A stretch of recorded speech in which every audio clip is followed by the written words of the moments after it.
Did you know?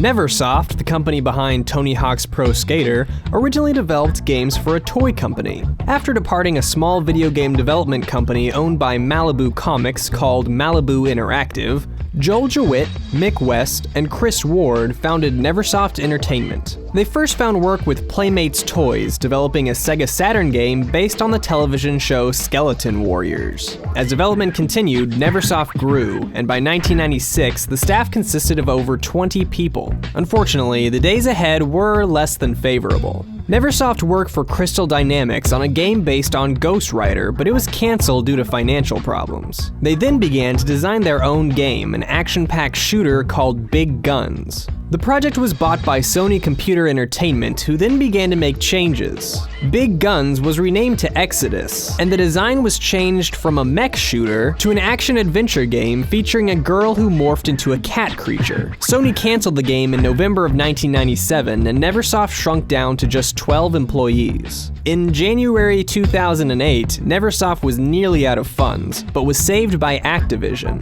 Activision was looking for someone to develop a game called Apocalypse, and saw promise in the Big Guns game engine. Neversoft signed on to design Apocalypse, and Activision also requested Neversoft to develop a prototype of a skateboarding game. Development was mainly focused on creating Apocalypse, but the skateboarding prototypes that were made impressed Activision, and after development on Apocalypse had finished, the 15-man team began working on what would later be named Tony Hawk's Pro Skater. The first person to ride a board in Tony Hawk's Pro Skater was none other than Bruce Willis. Neversoft started development using the same engine they made for Apocalypse, in which Bruce Willis played the main character. His character model was the first to ride around on a board during the early stages of the games. In fact, Bruce Willis was still on the board when they took the game's first demo to Tony Hawk to try and convince him to join the project. In a quote from co-founder Joel Jewitt, he recalls showing Hawk the demo. The first demo, the one we showed to Tony Hawk to get him on board, had Bruce Willis on a skateboard. He was still holding a gun, I think.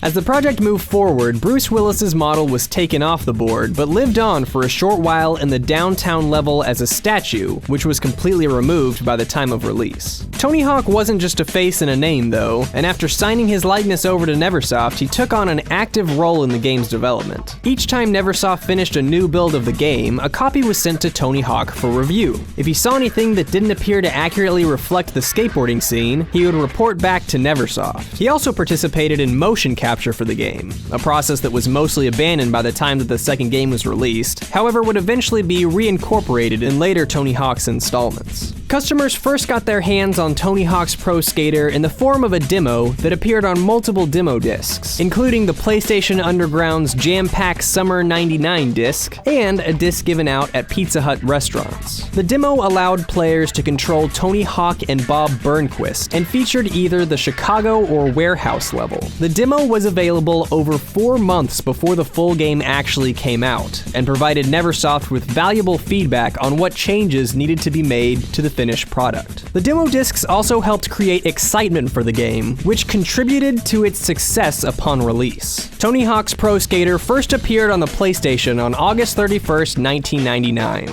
In some regions, it was released as Tony Hawk's Skateboarding, as the word skater implies ice skating in some countries. It was then ported to the Nintendo 64, Dreamcast, and N-Gage, and an adaptation was released for the Game Boy Color. Not all of the content that was originally intended for Tony Hawk's Pro Skater made it into the game, and not all ports of the game are identical. An early beta version of the game reveals content that was changed or completely removed from the official release. Aesthetic differences between the beta and final release include a change to the splash screen and logo, different fonts on the End Run menu, and that the trick called Fast Plant was originally called Foot Plant. The bonus point items look different as well, appearing as glowing rings in the beta instead of the metallic point icons that appear in the final release. The game's beta also contains 2 levels that were removed completely. The first, a level called Downhill, was a long level without much to do. The objective was to pick up tapes, and although a lot of work appeared to have already been done on the level, it never made it into the final game. The second level, Freeway, was mostly empty. It consisted of part of a highway overpass and not much else. The player could hop off and skate around below the freeway, but it was clear that not much work had been completed on the level, and it was eventually abandoned. Users claiming to have obtained a hacked version of the beta also accessed an area called Test Level. This mysterious and eerie level was mostly devoid of color and had strange physics, allowing the player to ride completely upside down. There is little information available on this level aside from the claim that it was hacked from a direct rip of the beta. Another hacker claimed to be able to skate around the beta levels as a taxi, and even provided a handful of screenshots.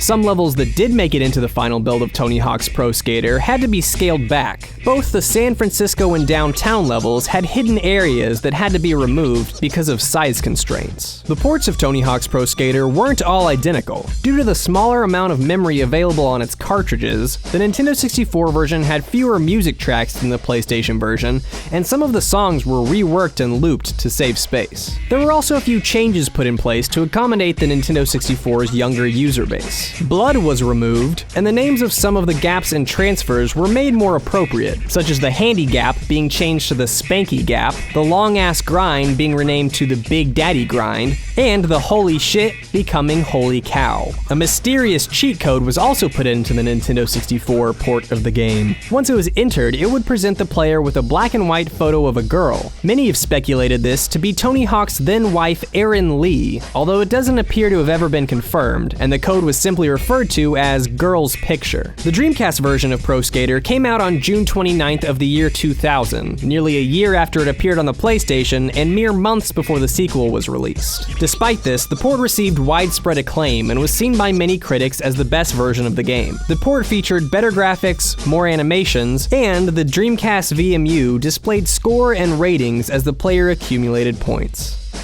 That's all for today, but don't forget to subscribe to Did You Know Gaming and follow Did You Know Gaming on Facebook and Twitter. Make sure you also check out DidYouKnowGaming.com, and if you like this video, check out our other videos as well. And if you're in the mood for more Tony Hawk, you can check out my video on Tony Hawk Ride.